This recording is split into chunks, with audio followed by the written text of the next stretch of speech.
طلع البدر علينا بالثنيات الوداع وجب الشكر علينا ما دعا لله.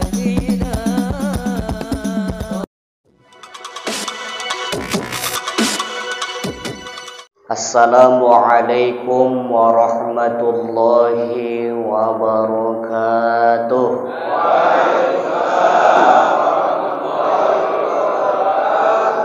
Daun salam buah duku, beli di beras tagi. Agak jauh nih Pak. Yang menjawab salamku tadi, kudoakan tahun depan naik haji. Amin ya rabbal alamin. Alhamdulillah. Alhamdulillahil badi'il hadi ila bayani mahya'ir rasyadi amadda arbaban nuha wa rasama syamsal bayani fi suduril ulama. Syahadu an la ilaha illallah wahdahu la syarika lah, ilahu wahidan wa rabban syahidan wa nahnu lahu muslimun. Wa asyhadu anna sayyidana Muhammadan abduhu wa rasuluh wa khaliluh wa karimuh wa habibuh wa safiyuh. Allahumma salli wa sallim wa barik wa karrim wa azzim wa tarham ala sayyidina wa maulana Muhammadin wa ala ali sayyidina Muhammad. Amma ba', Bapak Ibu yang dimuliakan oleh Allah Subhanahu wa ta'ala, bersyukur kita kepada Allah di subuh hari, di pagi hari yang penuh dengan kebarokahan ini, dan juga di pagi hari yang penuh dengan cucuran rahmatnya Allah, dan juga serta di pagi hari yang penuh dengan ampunannya Allah Subhanahu wa ta'ala. Maka kita sebagai hamba yang lemah, sebagai hamba yang dhaif, sepatutnya dan selayaknya lah kita senantiasa selalu bersyukur atas nikmat yang telah Allah berikan kepada kita semua.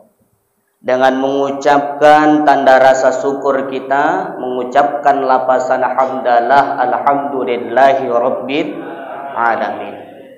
Saya pernah baca kitab Pak, di dalam kitab Ihya Ulumuddin, Imam Al-Ghazali mengatakan, kalaulah kita ingin tergolong kepada golongan seorang hamba yang bersyukur atas nikmatnya Allah, karena kita sudah sama tahu bahwasanya Allah sudah menjanjikan di dalam firman-Nya mengenai tentang orang yang bersyukur atas nikmatnya, hamba yang bersyukur atas nikmatnya.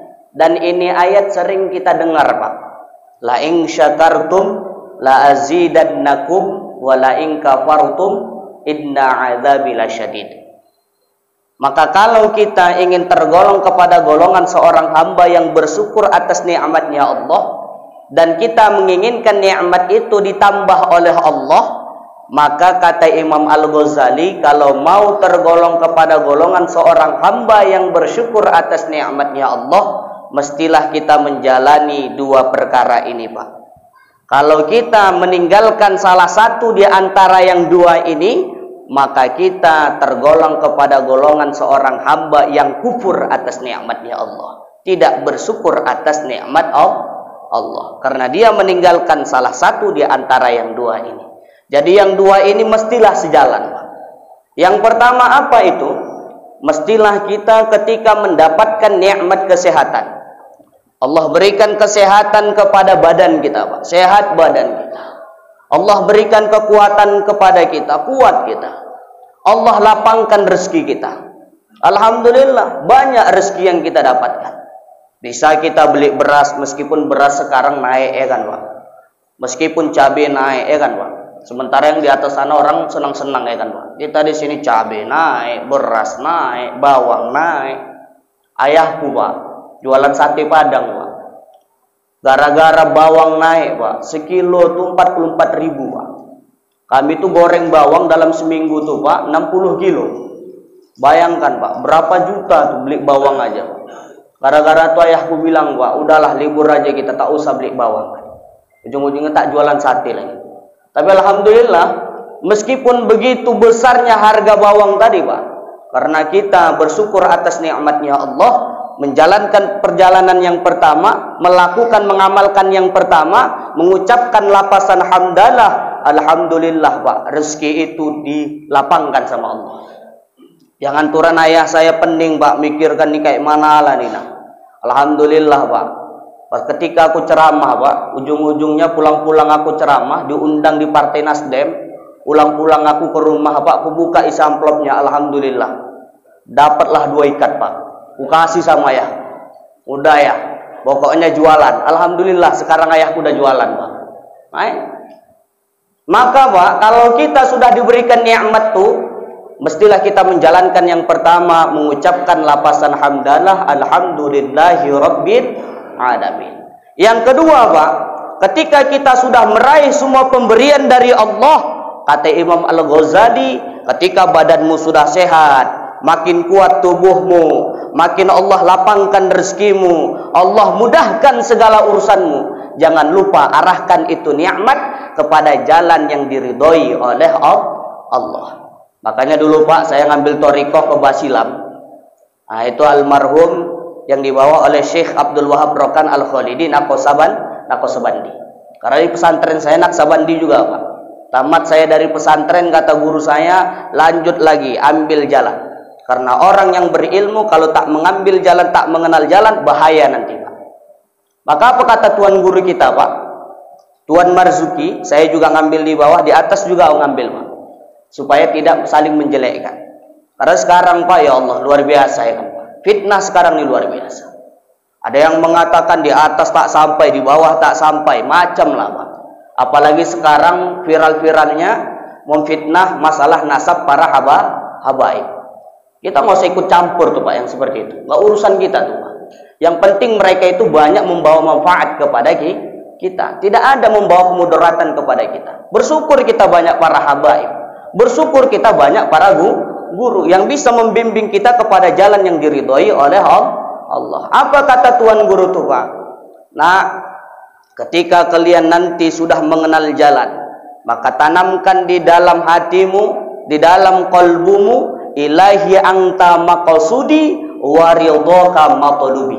Ya Allah, ya Tuhanku, ya Rabb, hanya Engkaulah yang aku tuju, hanya Engkaulah yang aku maksud, dan keridhoanmu lah yang aku cari. Mencari dunia boleh Pak, cari duit banyak-banyak boleh, tapi jangan lupa arahkan itu uang setelah engkau dapat, arahkan dia kepada jalan yang diridhoi oleh Allah. Ini enggak Pak, lewat kota Impak Jumat 2000 yang dimasukkan waktu. Ini kadang kita sedih Pak, kayak mana masjid itu mau makmur ya kan Pak. Nah, maka kita bersyukur juga Pak, alhamdulillah, perkumpulan kita ini mudah-mudahan perkumpulan yang membawakan kebarokahan. Kita berharap perkumpulan kita ini mudah-mudahan membawa cucuran rahmatnya Allah kepada kampung kita. Kita berharap perkumpulan kita ini membawa keridhaan dari Allah Subhanahu wa Ta'ala. Inilah yang kita harapkan Pak. Kita minta sama Allah Pak. Ini hubungan ini luar biasa Pak. Ku tengok tadi FKSMM ya Pak ya. Forum komunikasi silaturahmi masjid musholla. Kalau orang sekarang bilang Pak, silaturahmi itu kalau kau nggak mau terputus hubungan tali silaturahim tuh, maka pinjam dulu duit 100. Ini orang zaman sekarang Pak. Kalau kita nggak boleh gitu ya Pak ya. Nah, kalau bisa kita Pak saling mendukung. Aku ingat Pak, guruku dulu bilang Pak, Ayahanda Soleh Tuan Utabargot Margana Sution, alumni dari Mustofawiyah Purbabaru. Karena aku dulu Pak di pesantren tuh Pak, nyuci baju guru, masakan guru. Nah ini Pak, carikan kayu bakar untuk guru tuh kerjaku dulu Pak mondok. 6 tahun kerjaku ngerawat guru Pak. Bukan satu guru aja yang kurawat Pak, 6 guru yang kurawat. Baik yang sakit maupun yang sehat. Dari nyuci bajunya semua Pak. Jadi Ayahanda Soleh Tuan Utabargot ini, ketika beliau menjelaskan tentang hadis Pak, betapa pentingnya menyambung hubungan tali silaturahim. Beliau itu Pak bersair, sambil menerangkan hadis disambut sama beliau dengan syair-syair yang sangat indah. Karena guru-guru kita di kampung tuh Pak, setiap mereka berceramah, setiap mereka memberikan ilmu, tak pernah lupa dengan syair-syair yang berisikan makna yang sangat luar biasa. Apa kata tuan guru kita Pak dalam syairnya? Ini syair Mandailing Pak. Kalau yang nggak ngerti olo-olo sajalah. Nah, ayo Pak ya. Apa syairnya Pak? Motor sampagul tiripakan baru malo margaul padau sifat cemburu malo margaul padau sifat cemburu motor sampagul tiripakan baru malo margaul padau sifat cemburu malo margaul padau sifat cemburu. Artinya Pak, motor Sampagul, ada motor Pak, mereknya Sampagul, trip angkutannya ke kota Pekanbaru. Pandai-pandailah bergaul, jauhkan sifat cemburu. Kenapa? Sebab dikatakan oleh baginda Rasulullah SAW di dalam sabdanya, ketika usia kita nih Pak, sudah 70 tahun ke atas, mulai dari awal 40 tahun sampai ke 70 tahun, 70 tahun sampai ke atas, mana tahu umurnya masih panjang ya kan Pak. Dari 40 tahun ke atas kata baginda Nabi, maka usia kita tuh, masa kita di usia 40 tahun ke atas itu akan berpindah masanya seperti ke masa kekanak-kanakan. Mudah cemburu, mudah tersinggung. Tuh Pak. Makanya kalau kita bersilaturahim nih Pak, bersahabat nih, berteman nih, kalau bisa Pak, tiru pepatah Minang. Apa kata pepatah Minang? Lama di awak, lama di jurang. Jangan sampai lama di awak, katuju di jurang. Makanya Pak, lahirlah rumah makan Saiyo Sakatu, tuah basamu. Maksudnya apa Ustaz? Nih Pak, lama di awak, lama di jurang. Enak sama kita, enak sama orang. Jangan kita pikirkan enak sama kita aja, sementara sama orang tidak kita pikirkan. Maka Pak, kalau kita datang ke rumah makan Saiyo Sakato tuh Pak, datang kita ke sana. Assalamualaikum. Salam Pak. Nasi pakai apa? Kadang ada orang bilang, "Dah, nasi cie udah," katanya. Nasi satu dah katanya. Pakai apa? Udah nggak usah yang susah-susah, ayam bakar. Minumnya apa? Mandi teh manis dingin. Udah dihidangkan, makan kita puas, kurang lagi Pak. Dah, tambah cie. Tambah satu piring lagi, dimakan lagi Pak. Sudah kita kenyang, sudah dibuatnya kita senang. Jangan lupa, lama di awak, lama di urang. Udah kubuat kau senang, jangan lupa senangkan aku kembali. Kau datang ngeluh masalahmu tentang kelaparan, tentang kehausan, sudah ku selesaikan masalahmu, maka selesaikan masalahku. Ini Pak, lama di awak, lama di urang. Jangan sampai lama di awak, katuju di urang. Siap makan, jangan lupa bayar. Ini Pak, itulah hebatnya hubungan tali silaturahim. Maka Pak, menjaga hubungan tali silaturahim ini luar biasa Pak.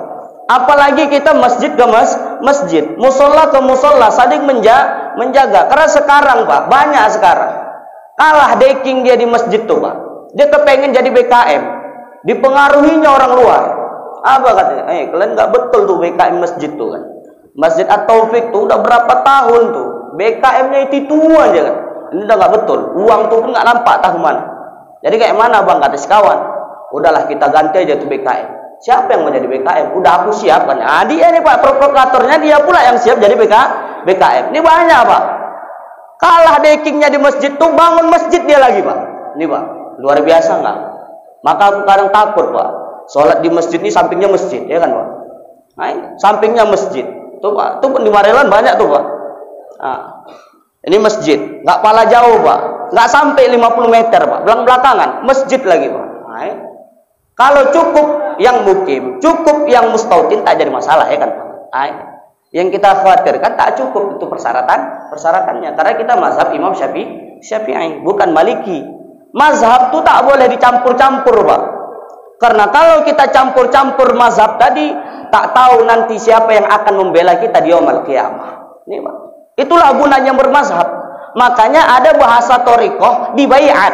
Apa makna baiat itu Pak?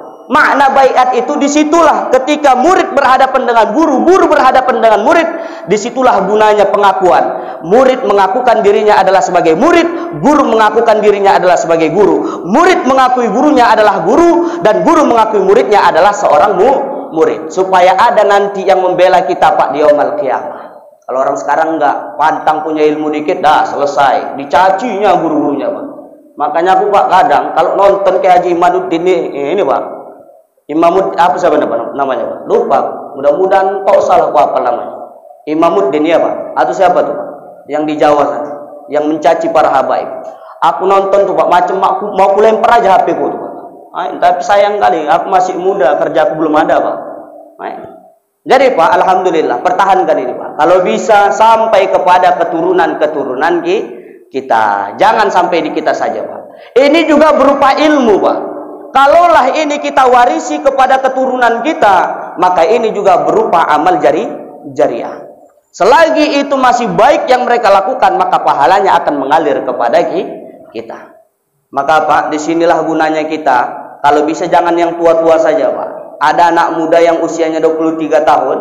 Apalagi kayak aku nih Pak. Usia aku nih Pak, aku kenalkan ya Pak ya. Usia aku 23 tahun Pak. Aku masih muda Pak. Kenapa aku berdakwah? Karena ini wasiat dari almarhum atokku Pak.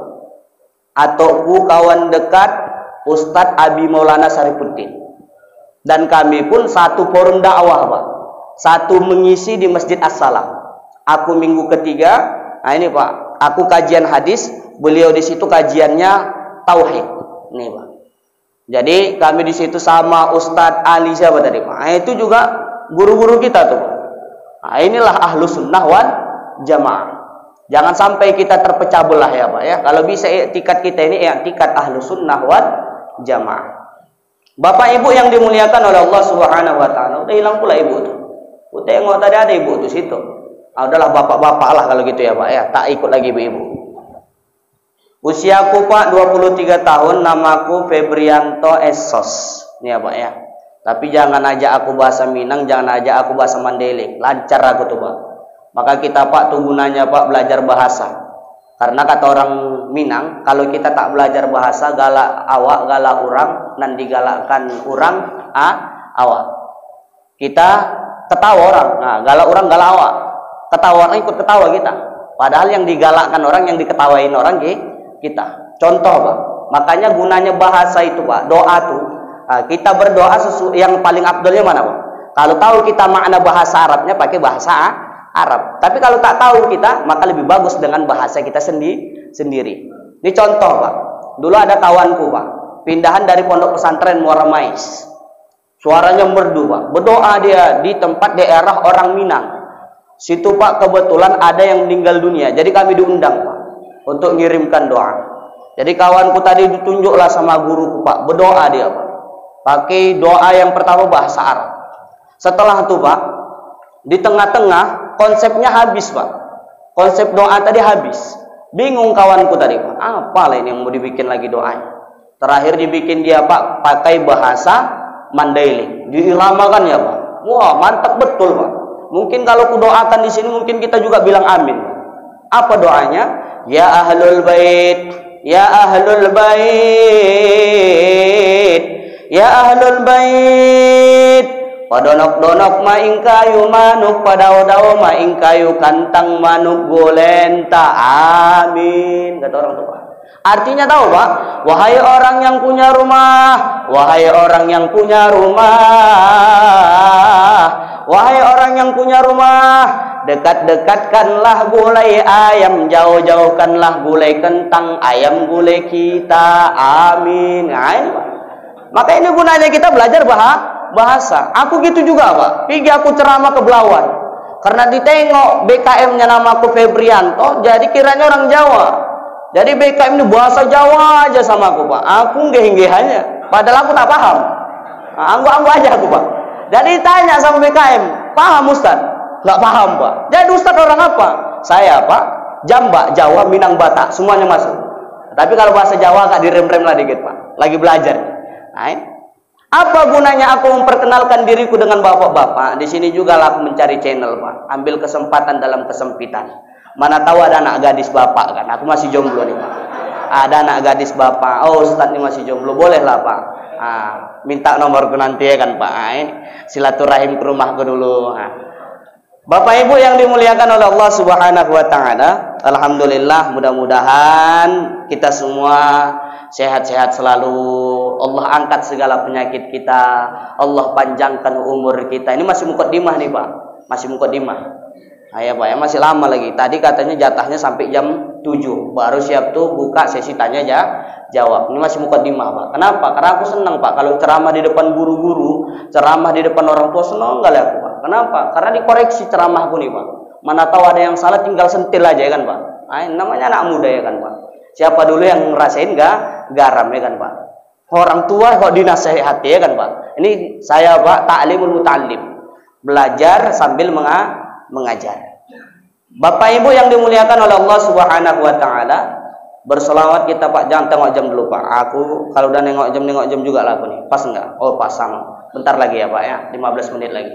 Bapak Ibu yang dimuliakan oleh Allah Subhanahu wa taala, sebelum aku mulai ini ceramah Pak, karena langkah baiknya kita supaya tempat kita ini diberkahi sama Allah, supaya tempat kita ini dicucuri oleh rahmatnya Allah, maka jangan lupa bersolawat kita terlebih dahulu kepada baginda Nabi Yuna Muhammad sallallahu alaihi wasallam dengan berlapaskan doa Allahumma salli wa sallim wa barik ala sayyidina Muhammad wa ala ali sayyidina Muhammad. Oh tak lupa Pak, aku mau promosi juga sedikit karena aku ngajar di Pondok Pesantren Darul Quran. Tahu Pak? Pondok Pesantren Darul Quran Tembung Pasar 1. Punya almarhum Pak Haji Amarullah Nasution. Muridnya di sana sudah 1.600 kurang lebih. Dan aku di sana Pak ngajar kitab kuning, ngajar nahu sama usul fikih dan juga ngajar ulumul Quran. Tapi Pak bukan berarti di sini kita mau menggurui, di sini promosi. Mana tahu ada anak Bapak yang kepengen dimasukkan ke pondok, maka pondok kita sekarang masih penerimaan santri baru. Jadi bisa nanti Pak diminta nomor kita dan kita nanti share itu brosurnya kepada Bapak, boleh ditengok-tengok nanti biayanya berapa. Bapak Ibu yang dimuliakan oleh Allah Subhanahu wa taala, yang sama-sama kita hormati para tuan guru, alim ulama, para tokoh-tokoh masyarakat, Pak Kepala Desa, yang mana tidak kita sebutkan namanya satu persatu karena aku pun tak tahu siapa namanya. Yang ku tahu cuma 2 Pak, ku kenal sini. Yang pertama tuan guru kita Ustadz Samsir, yang kedua Ustadz Hendro. Yang mana beliau-beliau ini para alim ulama yang lainnya, mana tahu ada para kiai di sini Pak yang ikut mendengarkan, para ustadz, para alim ulama yang ikut mendengarkan kajian ini. Kita doakan beliau-beliau ini sehat-sehat selalu, Allah angkat segala penyakitnya, Allah lapangkan rezekinya, Allah mudahkan segala urusannya. Tak panjang lebar Pak, aku ingin menyampaikan hanya sedikit, dan ini tidak menggurui, cuman ini nasihat dari baginda Rasulullah sallallahu alaihi wasallam. Baginda Rasulullah sallallahu alaihi wasallam bersabda, apa kata baginda Rasul? Kalau engkau ingin mulia di dunia dan juga ingin mulia di akhirat, dan engkau bisa meraih masuk ke dalam surganya Allah, maka amalkanlah 3 perkara ini. Ini pesan Rasul Pak. Apa itu? Yang pertama, tuntutlah ilmu dan amalkan ilmu tersebut. Maka bapak-bapak yang hadir pada pagi hari saat ini salah satu yang sangat luar biasa Pak. Kedatangan kita nggak sia-sia.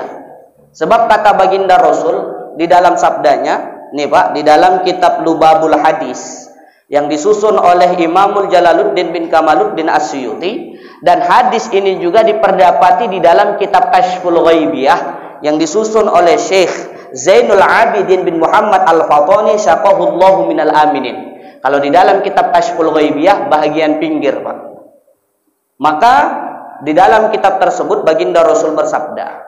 Apa kata baginda Rasul? Ketika baginda Rasul sedang memberikan nasihat kepada para sahabatnya, seperti ini Pak. Di samping baginda Rasul ada namanya Ibnu Mas'ud. Baginda Rasul sambil memegang-megang lututnya Ibnu Mas'ud, ditepuk-tepuk sama baginda Rasul. Apa kata baginda Rasul kepada Ibnu Mas'ud? Ya Ibnu Mas'ud, julusuka sa'atan fi majlisil ilmi la tamassu qalaman wa la taktubu harfan khairul laka min itqi alfi raqabah. Wahai Ibnu Mas'ud, kata baginda Rasul, duduk engkau sejenak di dalam majelis ta'lim, la tamassu qalaman wa la taktubu harfan. Engkau tidak memegang pena dan tidak menulis satu huruf pun. Nih Pak, kalau sudah tak megang pena kita Pak, tidak menulis satu huruf pun, niscaya kita hanya menggunakan sami' wal basar, pendengaran dan penglihatan. Maka apa keutamaan yang kita raih Pak pada pagi hari ini? Kata baginda Rasul, lebih baik dirimu dibandingkan seseorang memerdekakan 1000 hamba. Nih Pak, inilah gunanya kita Pak, mengetahui keutamaan pada satu amal ibadah yang hendak kita perbuat. Maka kalau ibadah yang kita perbuat itu Pak, kalau nggak tahu kita apa keutamaannya di dalam Pak, maka tak semangat kita melakukan itu ibadah. Termasuk salah satunya Pak, baru kita lewati bulan suci Ramadan. Kalaulah kita tak tahu apa keutamaan di dalam bulan Ramadan itu Pak, karena kata baginda Rasul, syahrul Ramadan syahrul ibadah. Bulan suci Ramadan itu adalah bulan yang penuh dengan amal ibadah, yang mana saatnya kita ketika bulan itu tiba, saatnya memperlezatkan diri kita, memperindahkan diri kita dengan memperbanyak beramal ibadah. Yang dianjurkan Rasul di bulan Ramadan, salah satunya rajin baca Quran.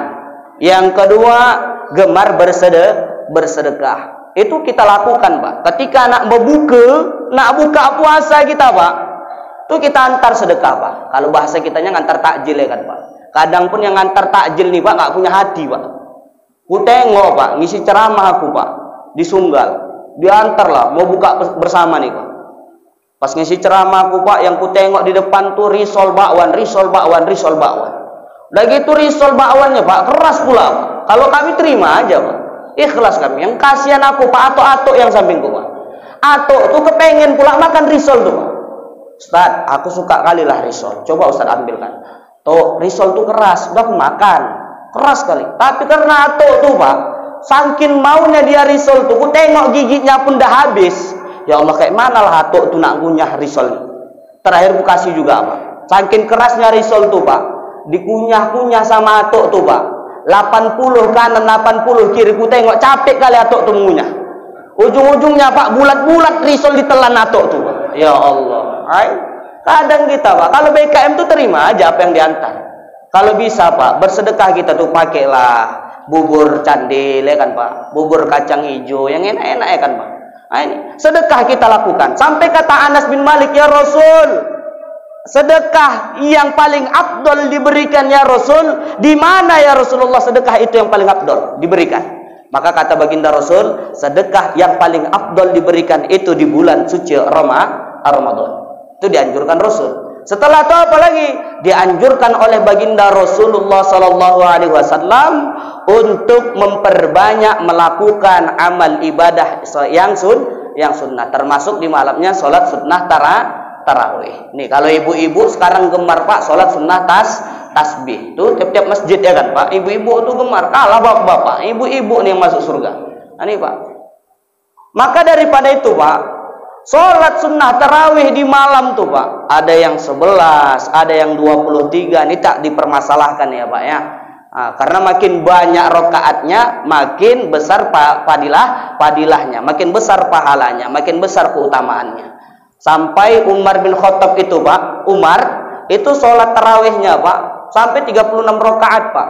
Nah, bahkan Habib Umar, nah ini waliullah nih Pak, gurunya para habaib, Habib Umar bin Salim bin Hafiz, beliau itu siap sholat sunnah tarawih di masjidnya, dicarinya lagi mana masjid yang belum selesai, sholat lagi, carinya lagi, sholat lagi. Nah itu Pak, ini boleh. Makin banyak jumlah rokaatnya, makin besar keutamaan yang kita dapatkan. Maka supaya kita semangat melakukan itu sholat sunnah tarawih, karena Pak, ini kalau sudah sholat sunnah tarawih nih, kalau nggak tahu kita Pak keutamaannya, tak semangat kita Pak. Apalagi imamnya lambat pula ya kan Pak. Maka aku pesankan sama BKM tuh Pak, ketika aku sudah di 10 Ramadan terakhir, aku pesankan sama BKM, Pak BKM kalau bisa imam tuh jangan yang lambat-lambat kali bacaannya, cepat. Kalau mau lama boleh lama, tapi jangan terlalu lama. Ini kadang mendayu-dayu Pak. Ini tambah lagi habis Quran imam tuh dibacanya panjang kurang panjang. Kalau sudah terbiasa tak jadi masalah ya kan Pak. Jangan samakan ikhlasnya seorang imam, sabarnya seorang imam, jangan samakan tingkatan keikhlasan dan kesabaran itu dengan para jamaah. Berbeda Pak. Maka guru-guru kita dulu sudah mengajarkan kepada kita, mana lebih afdol baca ayat panjang atau pendek? Lebih afdol pendek, yang penting tamam, sempurna. Nih Pak. Kadang Pak, ini aku Pak, contoh tuh di Sunggal Pak. Mereka buat strategi tuh karena BKM baru. Biasanya aku imam, aku ceramah Pak. Ini mereka buat ceramahnya beda, imamnya beda. Mereka undang kori-kori Pak. Wah ini luar biasa Pak. Ketika kori itu Pak angkat takbirnya aja mau 1 menit Pak. Allahu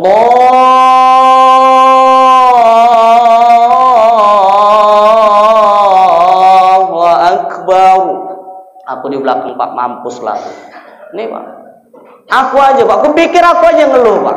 Rupanya kawan yang di sebelahku Pak, ngeluh juga ada Pak. Tuh baca Fatihah macam As-Sudais Pak. Bismillahirrahmanirrahim. Alhamdulillahi Rabbil Alamin. Ar-Rahmanirrahim. Maliki Yaumiddin. Wah tuh Pak, udah gini-gini wah tuh. Ini nyenggol tangannya ke tanganku Pak. Aku pun tak fokus pula. Pas walat dolin dinaikkannya irama tuh Pak. Karena kori kawan nih Pak. Katanya kori tingkat nasional. Walau dolin.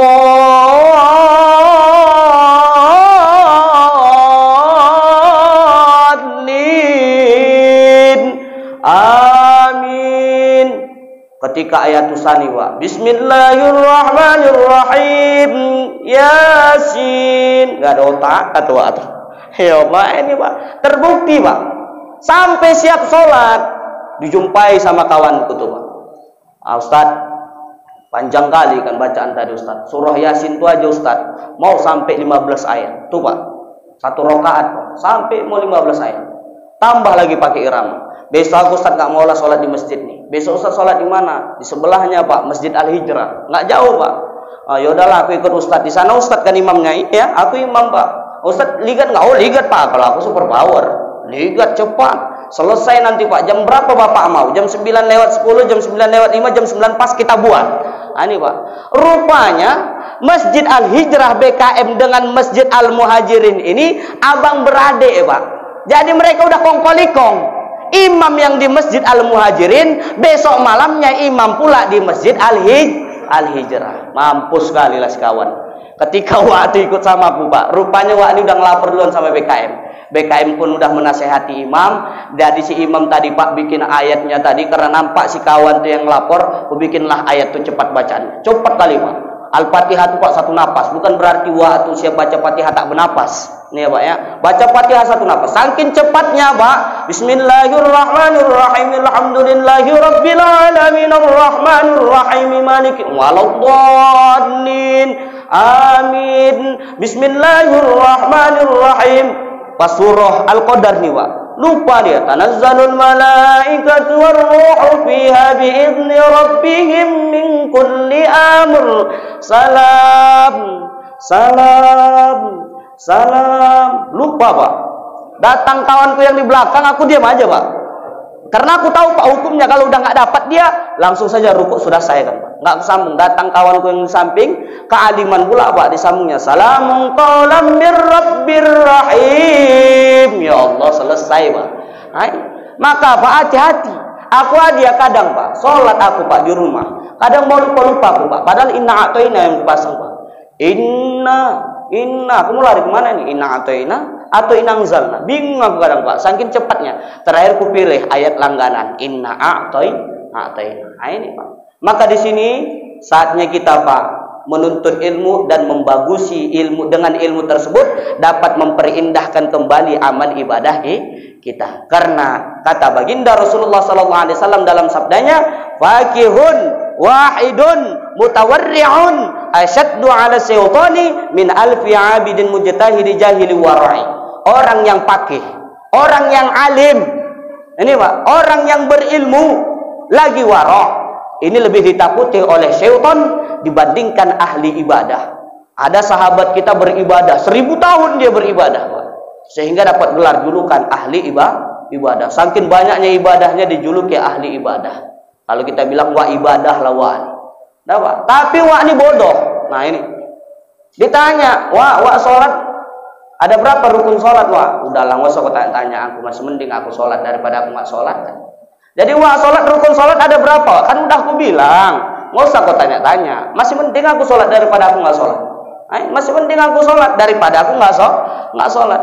Jadi wa kayak mana mau sah sholat waktu? Jadi wa sholat kenapa? Aku tengok tetangga sebelah rumahku sholat, ya sholat aku katanya. Wa Islam KTP ini, Pak.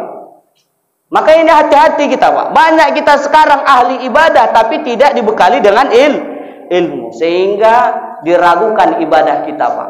Boleh nanti dibuka di dalam kitab Kifayatul Gulam, Arab Melayu tuh, Pak. Bapak buka nanti di dalam kitab tuh, Pak. Di situ disusun oleh Syekh Ismail Al-Minangkabawi. Tuh, Pak. Di dalam kitab tuh hakikat sembahyang tuh, Pak. Kalau mau sholat kita diterima oleh Allah, mau sah sholat kita tuh, Pak, ada 4 hakikat sembahyang. Ini harus kita amalkan, harus kita pahami, Pak. Kalau tidak kita pahami yang 4 ini, maka binasalah kita, Pak. Tak sah sholat kita. Yang pertama, mestilah berilmu dan mengetahui dan dapat mengenal siapa yang ia sembah. Bagaimana caranya supaya kita bisa mengenal Allah? Nah, ini, Pak. Gampang, Pak. Pelajari 20 sifat yang wajib pada hak Allah, 20 sifat yang mustahil pada hak Allah, 1 yang jaiz pada hak Allah. Itu dipelajari, Pak. Bagaimana caranya Ustaz kita mengenal Allah lagi? Tak perlu kita mengenal Allah, Pak. Allah kita punya kepala, lalu Allah punya kepala atau tidak? Itu nggak perlu, Pak. Nggak urusan kita. Jangan urus urusan Allah. Jangankan urusan Allah, urusan tetangga sebelah rumah kita aja kadang kita urus tak selesai-selesai, Pak. Bangun teras, awak bangun teras pula dia. Beli mobil Avanza, dia pula yang sakit kepala. Ini, Pak. Ini kadang sekarang orang seperti itu, Pak. Kadang berdoa dia, ya Allah ya Tuhanku ya Rob, kulihat tetangga sebelah rumahku ya Allah, nggak pernah dia sholat ya Allah, nggak pernah dia puasa ya Allah, nggak pernah dia silaturahim ya Allah, tapi hidupnya serba mewah, rumahnya mewah, mobilnya ada, bajunya tiap tahun berganti-ganti ya Allah, sedangkan aku ya Allah hambamu yang rajin sholat, rajin puasa, rajin sodakoh, rajin silaturahim. Jangankan bajuku ya Allah mau berganti-ganti tiap tahun, sendal sualuku pun ya Allah yang sudah sakaratul maut, bawahnya sudah diikat karet, nggak ada karet diselipkan dengan paku, itu pun ku bawa ke masjid At-Taufik sholat subuh berjamaah, hilang pula ya Allah. Ini, Pak. Ini kadang kita terlalu mengeluh, Pak. Maka di situ kita gunanya mempelajari, Pak. Cukup kita mengetahui adanya Allah, adanya alam semesta, selesai. Jangan urus urusan Allah, Pak. Urus ibadah kita. Dan kita pun masuk ke thariqah, mengenal jalan, bukan berarti kita harus mengenal Allah, siapa Allah. Ini, Pak. Bukan Allah tunjukkan, ini aku. Bukan, Pak. Jalan itu dibersihkan. Kata Allah, kalau kau mau kepadaku, maka bersihkan jalan. Makanya ada zikir ismuzzat. Kalau dibilang zikir latifatul qalbi, yang diisi dengan zikir Allah, Allah, Allah, Allah sebanyak 5.000 kali. Datang sekarang orang Salafi Wahabi ini nggak ada zikir Allah, Allah, Allah. Kalau nggak ada ilmu kita di situ, nggak usah kita bahas-bahas itu ya, Pak ya. Maka Bapak Ibu yang dimuliakan oleh Allah Subhanahu wa taala, yang pertama, kalau mau mulia kita di dunia dan di akhirat, maka mestilah bekali diri kita dengan ilmu dan amalkan ilmu tersebut. Sebab kata baginda Rasul, al-ilmu bila amalin kasyajarin bila tamarin. Ilmu yang tidak diamalkan bagaikan pohon yang tak berbuah. Bahkan hebatnya orang yang berilmu ini, Pak, naumul alim ibadah. Saking hebatnya orang yang berilmu ini, kata baginda Rasul, tidurnya orang yang alim itu ibadah. Tidurnya orang yang berilmu itu ibadah, Pak. Tapi janganlah pula tidur aja, Wak. Azan berkumandang masuk sholat wajib tidur aja, Wak. Ini Wak labu namanya, Pak. Nah, ini kadang tidur aja, Wak. Nah, ini katanya naumul alim ibadah. Itu ada, Pak. Di Marelan tuh Pak ada, Pak, satu. Katanya kalau dia udah kiai, Pak, udah ulama dia, Pak. Ini jamaah saya yang lapor sama saya, Pak. Katanya tak perlu dia lagi puasa, kan. Nah, ini macam betul kali. Rasul yang menjemput tuh perintah semua, dia pula mau kotak-katiknya. Nah, ini, Pak. Nauzubillah. Makanya hati-hati, Pak. Mudah-mudahan kita senantiasa tetap berada dalam lindungan i'tikad ahli sunnah wal jamaah. Bapak Ibu yang dimuliakan oleh Allah Subhanahu wa taala, yang kedua, kalau kita mau mulia di dunia dan di akhirat, yaitu adalah bekali diri kita dengan yang namanya memperbanyak bersedekah. Sebab kata baginda Rasul dalam sabdanya, hasinu amwalakum bisedekah. Bentengi hartamu dengan bersedekah. Kalau kita sakit, Pak, baginda Rasul memberikan obatnya. Apa kata baginda Rasul dalam sabdanya di dalam kitab hadis Al-Usfuriyah, as-sadaqatu dawa'um maradakum bisedekah. Obati penyakit kamu dengan bersedekah. Sampai kata baginda Rasul, as-sadaqatu tutfi'u ghadab rabbi. Sedekah itu memadamkan kemarahan Allah. Tentu kalau Allah sudah padam kemarahannya, tentu Allah menjadi cinta, sayang dan ridho kepada kita. Yang terakhir, kalau ingin mulia di dunia dan di akhirat, maka jagalah hubungan tali silaturahim. Nih, Pak. Kalau mau indah hubungan kita dengan Allah, maka indahkan terlebih dahulu hubungan kita dengan manusia. Kalau sudah indah hubungan kita dengan manusia, maka akan lebih indah lagi hubungan kita dengan Allah. Sampai di sini yang dapat kita sampaikan. Mudah-mudahan yang tiga ini dapat kita amalkan. Jangan sampai kita berpecah belah, Pak. Tetaplah kita jaga hubungan tali silaturahim ini. Masjid ini kata baginda Rasul, al-masjidu baitu kulli mu'minin. Bermula masjid itu adalah rumahnya tiap-tiap orang yang beriman. Jadi disinilah tempat perkumpulan kita, Pak. Berpindah-pindah kita, Pak. Supaya apa? Supaya tahu, Pak, di mana-mana tuh ternyata umat Islam itu bersatu, tidak berpecah belah. Dan di sini juga lah saatnya kita saling memperselesaikan masalah, Pak. Kita berkumpul ini menyelesaikan masalah, bukan menambah masalah. Apalagi sekarang, Pak, setiap masjid itu tanahnya kadang ada tanah yang bermasalah, ya kan, Pak Kepula saya bilang, Pak Kepala Desa, Pak. Karena kami di sana pun, Pak, di daerah Medan Utara tuh, Pak, kami juga ada namanya UBKM, Ukhuwah Badan Kenaziran Masjid Sumatera Utara. Nah, ini, Pak. Itu ada kami sana, Pak, UBKM. Itu menyelesaikan tanah-tanah yang masih bermasalah juga, Pak. Di sini kalau bisa seperti itu. Ada tanah yang bermasalah kita selesaikan, Pak. Karena di Marelan tuh, Pak, ada satu musola, karena katanya itu tanah atok dia masih berhak mewarisi, sehingga musola itu digusur, Pak. Sekarang udah dibangun rumah waktu. Nauzubillah, jangan sampai ya, Pak, ya.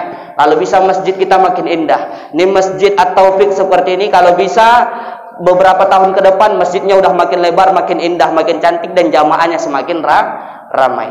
Walafu minkum. Sampai di sini yang dapat saya sampaikan. Bila ada salah dan janggal yang mohon dimaafkan. Sebelum kita tutup ini pengajian, kita buka sedikit sesi tanya jawab kepada Bapak. Dipersilahkan dengan segala hormat.